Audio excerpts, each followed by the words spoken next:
all so much for coming down tonight. It's wonderful to have a nice crowd here, and it's really wonderful to honor Harry. I was kind of worried that we wouldn't have a crowd, not because the exhibit isn't worthy, but because unbeknownst to us, we scheduled for not having a Cardinals home game, and we should have scheduled for not having a convention. But you're all here, and that's the important thing. And it's really nice that Harry and his wife Shirley have not completely denuded every wall in their home for nothing. So thank you to Harry and to Shirley. And I wanted to, at this point, turn things over to Gene Mackey, who's going to say a few words. Mr. Mackey is a fellow of the American Institute of Architects, and I believe has known Harry since you were about 12. Is that right? Somewhere in that neighborhood? Teenager. A teenager, okay. Okay, well, to you, Mr. Mackey. Thank you. Thank you. Hi, Shirley. What a treat to be here today. And I'm so complimented to have the opportunity to say a few words about Harry and Shirley and their family. As was said, I've known Harry for at least 50 years, going on 50 years. I met Harry in my father's office at Murphy and Mackey, where Harry was an outstanding colleague and a very important part of a lot of the work that my father and that the firm did. Of course, he was later then a partner in the firm, and until he retired. Some of the projects, the Queenie Tower, the McDonald Medical Sciences building at the medical school, and a number of other projects at Jewish Hospital and other buildings. And to say a word about Harry as an architect, it's interesting, in my own development, there have been a number of people that were critical and important at different times. And as a young man in the office, Harry was one of the people that you really admired. And there were several people like that. But Harry was special. His personality, he's so understated in the things that he says. But when he speaks, he always is putting in the context of something positive, thoughtful and positive. I'm reminded of a story that Harry shared with me going back before me. And this was at a time, we all know that Harry played an important role in supporting the jury for the Jefferson National Expansion competition.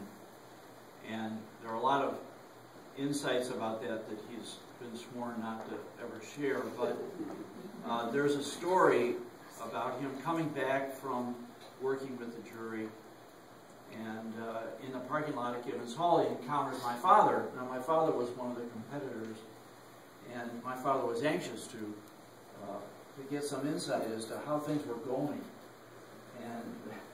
And Harry said, "Well, Gene, some of them are in black and white, and some are in color."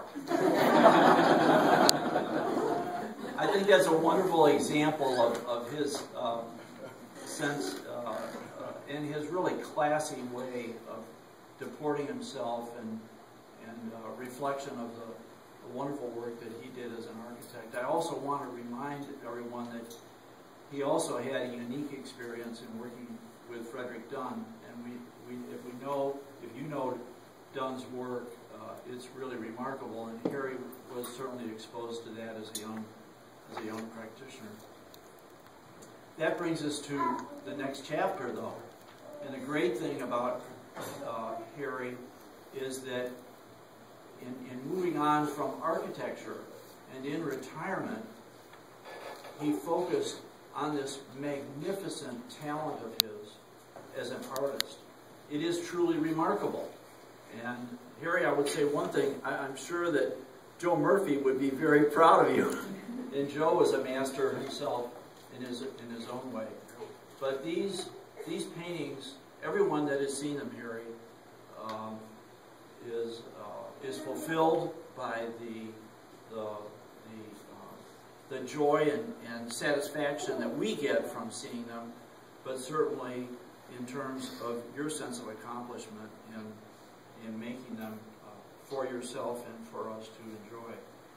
So Harry has been an important mentor for me as a young architect, and I appreciate that role that he played. I appreciate the role that he played working with my father, and I am thrilled that Landmarks is able to open their gallery up for this show over the summer, and I hope that many, many people will come and enjoy this feast for the eyes, Harry. So my hat's off to you, and thank you very much. Thank you.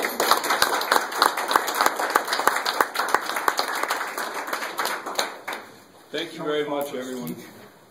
Harry, would you like to say something? Okay, Gene, thanks so much. Those kind remarks are top one deserved.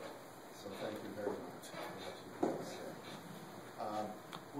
I want to say that when Andrew came to our house a few months ago to look at our paintings, he said what you would expect the director of Landmarks to say. It was a question: are there any buildings in any of your rooms?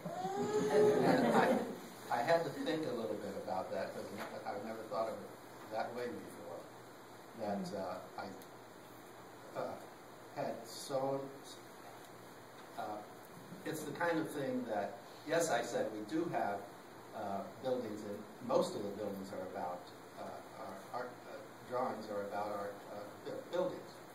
And I said to him that, you know, this is the sort of thing that an architect would do. He would do buildings.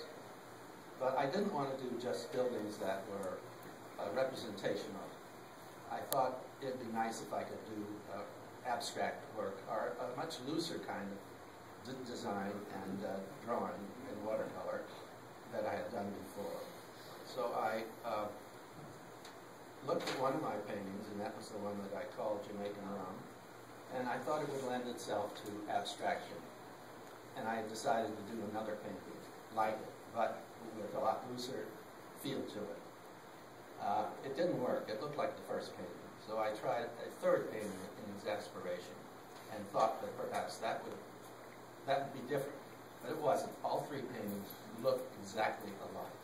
So I accepted the inevitable that I would be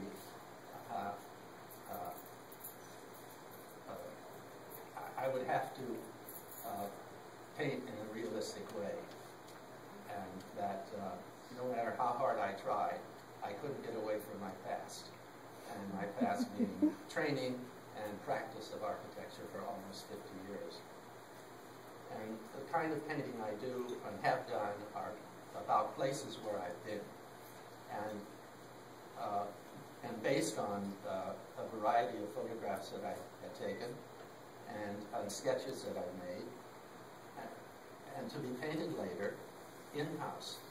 Another way that I enjoy painting, but not very often because of certain aspects of the painting, would be painting outdoors. And then again, that's called plein air painting. Then to be taken back to the studio if I didn't finish on site, and finish the painting at that particular place. There are many aspects to watercoloring that makes it so very enjoyable for me, and I'm sure it would be enjoyable for everyone else, and I recommend it to all of you and everyone else who would want to paint, whether during retirement, which is when I painted, which I painted mostly, or even if you aren't retired. It's the sort of thing that you would enjoy very much. My thanks to my wife, Shirley, who has made it possible for me to paint, mainly because she had to put up with me during the years of my retirement. And Jean Mackey, particularly, I want to say thanks for making this show.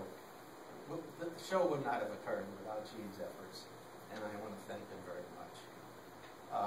and to Andrew, Andrew Weil, who is the director, who has attended to all of the details of mounting this exhibit. And I think he's done an extraordinary job. I want to thank him very much. And I want to thank all of you for coming and to see it. Thanks again. Thank you.